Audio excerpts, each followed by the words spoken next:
Bienvenidos al cuarto episodio de nuestro curso acerca del té. Como ya hemos visto con anterioridad, ya aprendimos sobre lo que es el té, conocimos algunas leyendas sobre el primer encuentro entre el té y el ser humano, y en este episodio vamos a platicar un poco más a fondo sobre la Camellia sinensis. Para esto hay que viajar al año 1753, cuando el botánico sueco Carl Linnaeus clasificó por primera vez la Camellia sinensis como Thea sinensis. Pero para 1762 él tuvo que reclasificar el nombre a Thea boea y Thea bindis gracias a las diferentes variedades encontradas durante la época. Existe también un registro que durante los siglos XV y XVI botánicos chinos clasificaron por primera vez la planta del té, denominándola Shashan, que significa té de montaña. Estos, podríamos decir, son los primeros registros oficiales que existieron sobre la planta, aunque, como ya he sabido, en China ya existían una extensa información sobre ella y en Occidente era algo totalmente nuevo. Pero, ¿dónde crece y cómo es la Camellia sinensis o la planta del té? Aparentemente, la planta se origina en la provincia de Yunnan, en China, y en la actualidad se cultiva en los 5 continentes entre el paralelo 43 del hemisferio norte y el paralelo 27 del hemisferio sur. Es una planta perenne, con hojas lanceadas y oscuras, siendo redondas desde la base hasta terminar en punta. Estas pueden medir entre 5 centímetros a 20 centímetros, dependiendo de la subvariedad, y tienen un borde similar al de un serrucho. La planta del té puede crecer hasta 30 metros si está en un ambiente no controlado, aunque dentro de un plantío normalmente se llegan a cortar hasta una altura de 1 o 2 metros. La razón es para facilitar el poder alcanzar todos los brotes o las hojas mientras se le cosecha. Las flores de la Camellia sinensis son de un color blanco y nacen de forma aleatoria. No son abundantes, pero son imponentes por su destello albo y su núcleo amarillo. El fruto de la planta es un tanto amargo. Usualmente no se utiliza más que para obtener las semillas y producir algún tipo de aceite que se puede utilizar para cocinar, aunque en la antigüedad existen registros donde se dice que se utilizaba para crear un tipo de shampoo orgánico, pero esta costumbre ya no es tan popular en la actualidad, especialmente desde los países o desde las zonas productoras de té. Y si bien la flor del té es hermosa, en realidad no es tan aromática como las hojas pueden llegar a ser después de pasar por el proceso de transformación. La raíz de la planta puede llegar a ser larga y de más de 1 metro y es susceptible a las inundaciones. Es por ello que, para crear un ambiente perfecto para la planta, la tierra debe tener un buen drenaje y un pH ácido. La Camellia sinensis pertenece a una familia denominada Teacea, que contiene alrededor de 200 variedades, pero solo una se utiliza para crear té. La mayoría de los demás tipos son únicamente ornamentales. La Camellia sinensis se divide entre subvariedades principales, que son Camellia sinensis sinensis, Camellia sinensis asámica y Camellia sinensis laciocalyx o cambodiensis. Las condiciones óptimas de un sembradío son: las plantas deben estar en una temperatura entre 10 grados a 35 grados centígrados, con lluvias que varíen desde 2000 a 2300 milímetros al año y una altura entre 1200 y 1800 metros sobre el nivel del mar. Estos requisitos ayudarán a producir hojas perfectamente balanceadas que al mismo tiempo crearán un té casi perfecto en apariencia y aroma final, aunque no todas las regiones productoras se encuentran dentro de estos parámetros. Hablando un poco sobre las diferentes variedades, tenemos la primera, que sería la Camellia sinensis, es la que proviene de China y es catalogada como la variedad más antigua de las tres antes mencionadas. Logra alcanzar 6 metros y está compuesta de pequeñas hojas de color verde oscuro. Es una especie que resiste el clima adverso y altitud extrema. Se cree que en modo salvaje esta variedad puede llegar a vivir 100 años o tal vez un poco más. En segundo lugar tenemos la Camellia sinensis asámica, que fue descubierta por el mayor Robert Bruce en el siglo XIX, en la región de Assam, en la India, y actualmente es la variedad utilizada para crear té negro, en su mayoría. Crece en la India, Sri Lanka y África. Tolera los climas tropicales y por ende necesita mucha agua. Sus hojas, a comparación de la Sinensis sinensis, son menos aromáticas, pero producen un licor mucho más robusto que otras variedades. Puede llegar a tener hasta 30 metros de altura y llegar a vivir siglos enteros, pero en cautiverio solo llega a vivir entre 30 a 50 años. Y por último tenemos la Camellia sinensis cambodiensis o Lasiocalix. Esta es una planta con hojas largas y flexibles de hasta 20 centímetros de largo, con un fruto similar al de una avellana y con una raíz de 1 metro, lo cual lo hace un poco vulnerable a las inundaciones. Este tipo no se utiliza para realizar té por el bajo nivel aromático de las hojas, pero sí se utiliza para realizar el cultivo de esta junto a otras variedades por medio de la hibridación y así poder crear nuevos cultivares. Además de estas variedades podemos encontrar diferentes varietales que pueden crear varios perfiles aromáticos que identifican a sus zonas de procedencia.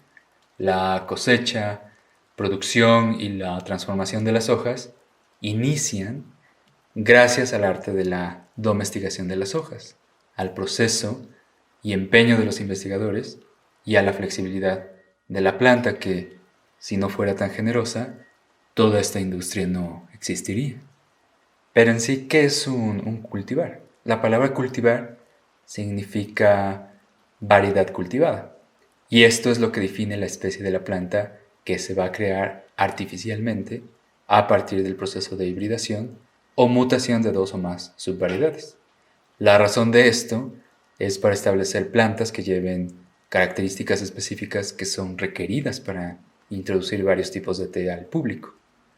Contrario al nacimiento de la planta por medio natural, que es la semilla, un varietal o cultivar no se va a reproducir de la misma manera. Para obtener el adecuado perfil genético requerido se tiene que propagar por el método de hibridación, que sencillamente consiste de plantar 2 plantas similares una junto a la otra, preferencialmente de origen no híbrido.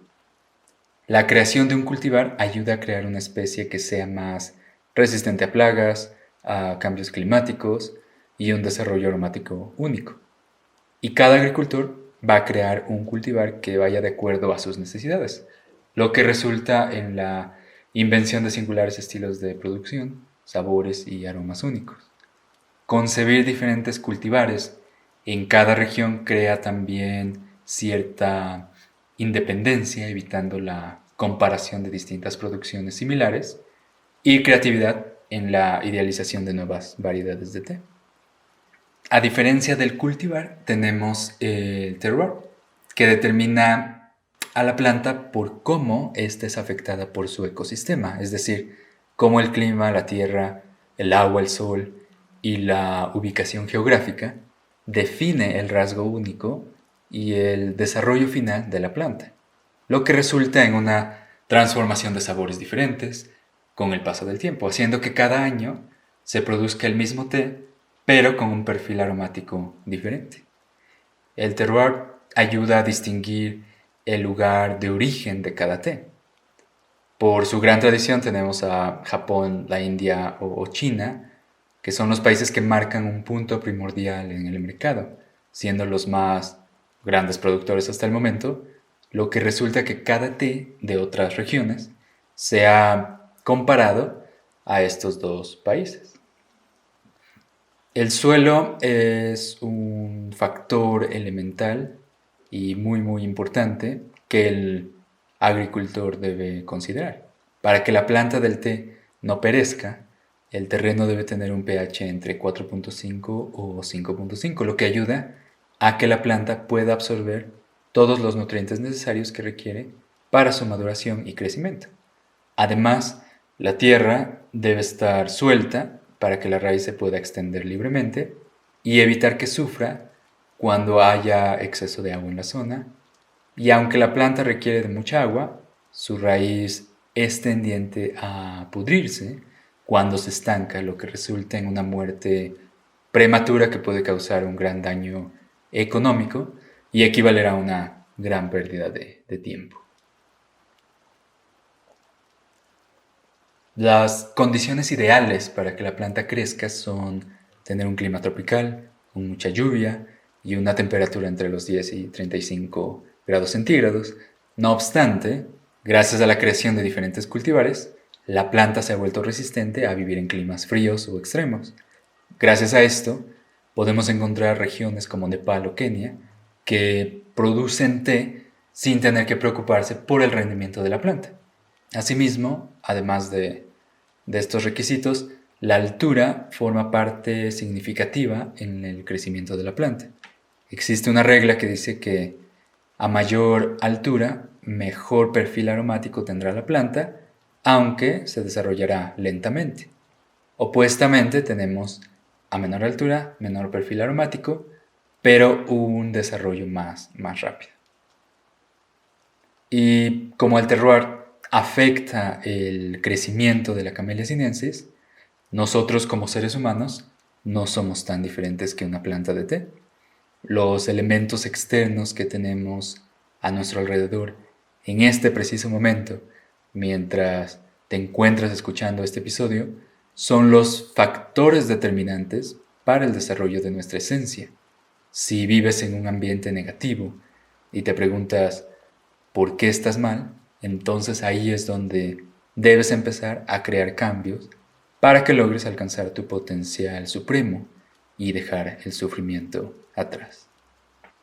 Y por último, hablando un poco más en concreto sobre el cultivo del té, a partir de la Camellia sinensis podemos encontrar las diferentes variedades de té o familias conocidas hasta ahora, que son 6. Tenemos el té blanco, el té verde, el té azul, el té negro, el té amarillo y el dark tea. Todas provienen de la misma planta.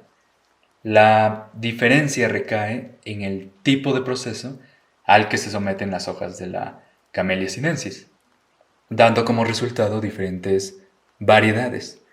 Y esto no solo se limita a los 6 tipos, sino que pueden salir cientos de subcategorías de cada familia. Para producir té existen algunas técnicas que son esenciales para crear cada variedad, pero que pueden ser modificados a gusto del creador o el artesano. Los procesos básicos son cosecha, clasificación, purificación, marchitamiento, la manufactura, fijación, secado, clasificación nuevamente y el empaque. Pero además de esto existen elementos únicos que, dependiendo de la región de procedencia, le dará al té su unicidad. Al juntar todos estos componentes externos e internos, obtenemos los diferentes tipos de té y año tras año el resultado será variable, lo que hace que el té sea mágico durante las inmensas etapas del tiempo. El artesano de té decide qué tipo de tratamiento realizar para elaborar su té. Cada proceso que realice va a afectar la cantidad final de hojas en su totalidad, lo que reduce el peso final y por ende modifica el costo final de venta.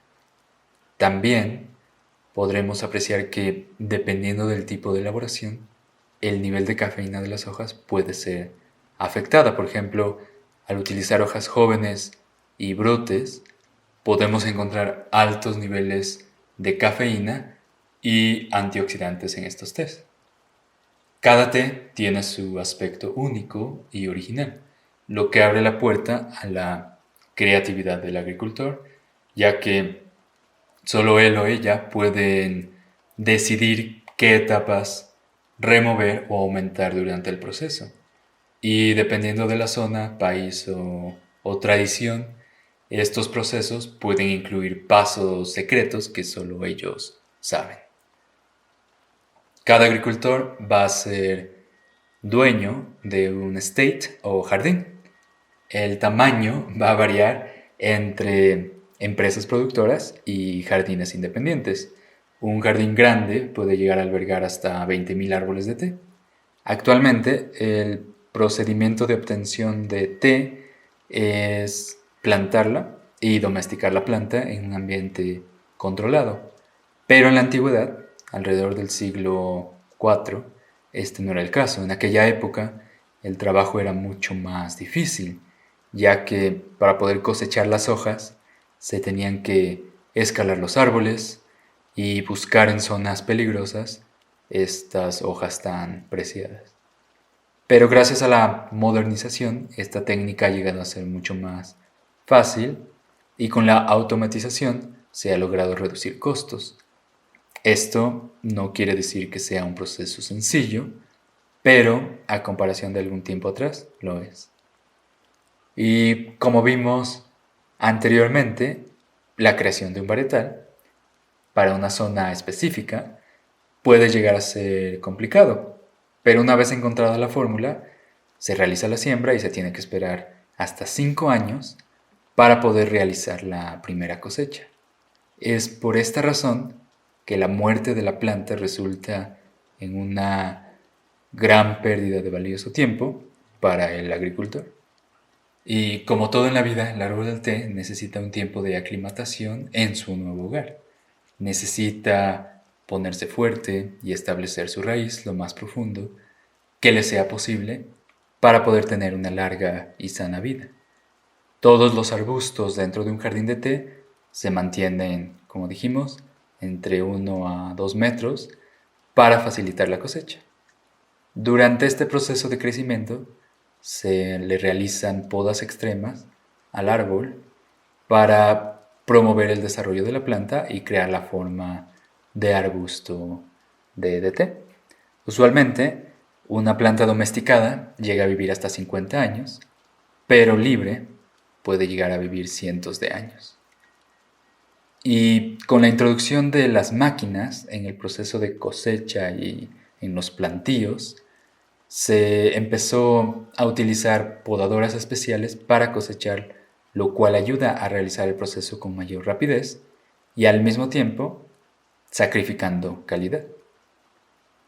Existen 3 métodos de cosecha. Tenemos la imperial, que sería pico más 1 o P1, la fina, que sería P2, y la media, que sería P3. El término pico, P-E-K-O-E, proviene del chino y significa un brote recién nacido. Cada método de cosecha varía dependiendo del té, ya que el agricultor debe cuidar el sabor final que quiera obtener. Por ejemplo, un té oolong Ali Mountain que tenemos en la tienda inicia con una cosecha media, es decir, un brote más 3 hojas o P3. Esto ayuda a obtener un perfil aromático mucho más elevado comparado a un té de menos hojas. Pero también debemos tomar en cuenta el proceso de transformación y la ubicación del jardín. El proceso de la cosecha es algo crucial, ya que si la colección de hojas y brotes no es adecuada, se habrá perdido tiempo y dinero nuevamente. Además, una vez cortada la hoja, inicia el proceso natural de oxidación. Y la cantidad de oxidación que aparece entre la transportación de las hojas entre los jardines y la fábrica podría afectar el producto final. Otro factor determinante será la temporada de cosecha, algo que va a variar con cada zona. Existe un método de elaboración que nació en 1930, conocido como CTC, Cold Tear and Cut, Este procedimiento nace gracias a la gran demanda de té en bolsitas, una técnica de distribución que nació de la mano de Thomas Sullivan en 1903, creado con la intención de proteger las hojas de té ortodoxas, es decir, las hojas de té completas, con bolsas de seda. Los clientes que recibían este producto, además de agradecer el gesto, pensaban que se tenía que infundir la bolsa en agua junto con las hojas, lo que le dio la idea a Thomas Sullivan para comercializar este tipo de producción de té en 1904. Pero existe un registro en China alrededor del siglo X que explica cómo se utilizaban bolsas de papel tejida con hilos de seda para enviar el té como regalos, lo que ayudaba a preservar el aroma de las hojas de té durante y hasta el destino final. Lo que algunos investigadores piensan pudo ser descubierto por Thomas Sullivan para dar paso a esa idea, aunque eso concretamente no está confirmado. Este nuevo método de industrialización aceleró la comercialización del té en Occidente y para 1950 se convirtió en el modo más conocido de preparar té.